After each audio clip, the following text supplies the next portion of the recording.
जा रही थी या फिर समझौते होने के नाम भी नहीं ले रहे थे। तो क्या किया गया, पंडित जवाहरलाल नेहरू और सरदार पटेल ने खुद कहा कि मोहम्मद अली जिन्ना विभाजन चाहते हैं कि नहीं चाहते हैं या हम नहीं चाहते, लेकिन हम लोग खुद चाहते हैं कि अब देश का विभाजन हो। उस समय गवर्नर कौन थे, तो फिर लॉर्ड माउंटबेटन, ठीक है ना। लॉर्ड माउंटबेटन क्या करते हैं, पत्र लिखते हैं, और पत्र लिख करके उस समय ब्रिटेन के प्रधानमंत्री कौन थे, क्लेमेंट एटली, और क्लेमेंट एटली से आज्ञा मांगते हैं, वो पत्र लिख करके भेजते हैं। तो क्या होता है, हमारे देश का विभाजन हुआ कब, तो 15 अगस्त 1947। और जब देश का विभाजन हो गया तो क्या हो गया, एक बात तय की गई कि देश का विभाजन जरूर हो रहा है संप्रदाय के आधार पर, लेकिन लोगों को रहने की स्वतंत्रता दी जाएगी। यानी जो मुस्लिम भारत में रहना चाहता है वो भारत में रह सकता है, और जो हिंदू पाकिस्तान में रहना चाहता है पाकिस्तान में रह सकता है, लेकिन ऐसा हुआ नहीं, ठीक है ना। धार्मिक स्थिति उस समय इतनी मजबूत थी कि क्या हो गए, धर्म की प्राथमिकता देकर के लोग गए, फिर लौट करके आए।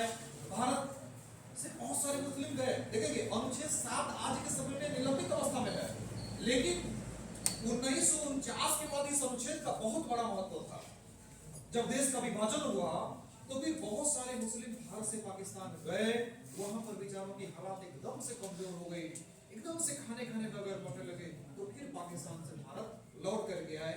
तो इनको भी नागरिकता देने का प्रावधान किया गया अनुच्छेद 7 में, और बहुत सारे पाकिस्तान से भारतीय लोग लौट करके आए जिनको नागरिकता देने का प्रावधान किसमें किया गया, अनुच्छेद 6 में, ठीक है ना। बातें क्लियर हो रही है। तो देश का विभाजन हो गया 14-15 अगस्त 1947 को।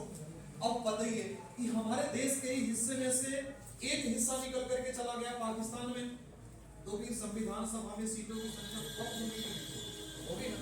तो पहले सीटें कितनी थी, 389 में बताया, और यहाँ पर देखेंगे विभाजन के बाद जो सीटें निकल करके आई वो कितनी निकल करके आई, तो 299, और 299 का इसी पार्ट में विभाजन कर देते हैं, ठीक है ना, 3 पार्ट। 226 जो सीटें थी वो ब्रिटिश प्रांतों से थी,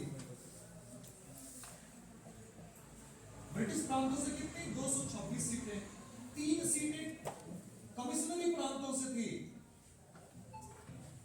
3 सीटें कमिश्नरी प्रांत, और 70 सीटें देसी रियासतों से थी। क्लियर बातें हो रही है। बहुत बार पूछता है कि देश का विभाजन हो जाने के बाद संविधान सभा की कुल कितनी सीटें थी, 299, यानी 389 सीटें पहले थी। देश का विभाजन हो गया तो कुछ क्षेत्र निकल करके चला गया पाकिस्तान में, कुछ रियासतें निकल करके चली गई पाकिस्तान में, कुछ कमिश्नरी प्रांत निकल गए, ऐसे निकल गए। देखिए ये बलूचिस्तान वाला जो कमिश्नरी प्रांत ही निकल करके चला गया।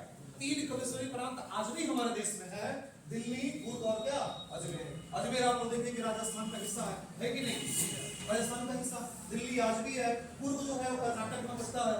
तो 3 कमिश्नरी प्रांत आजादी के बाद हमारे देश में रहे, बलूचिस्तान पाकिस्तान में चला गया, ठीक है ना। तो पहले 4 थे, अब 3 हो गए। 226 सीटें जो संविधान का जब पहले चुनाव हुआ तो 272 सीटें चुन करके आ गई थी, अब वो कितनी हो गई, 226। जो 93 सीटें संविधान सभा में मनोनीत होकर के आ रही थी, वो कितनी हो गई, 70। तो एक ये आंकड़ा आप लोग याद कर लेंगे, एक ये आंकड़ा जब संविधान सभा का पहली बार चुनाव हुआ, और ये दूसरा आंकड़ा जब हमारे देश का विभाजन हुआ तो उसके बाद संविधान सभा की सीटें क्या रही। क्लियर बातें हो रही है, हाँ बताएं।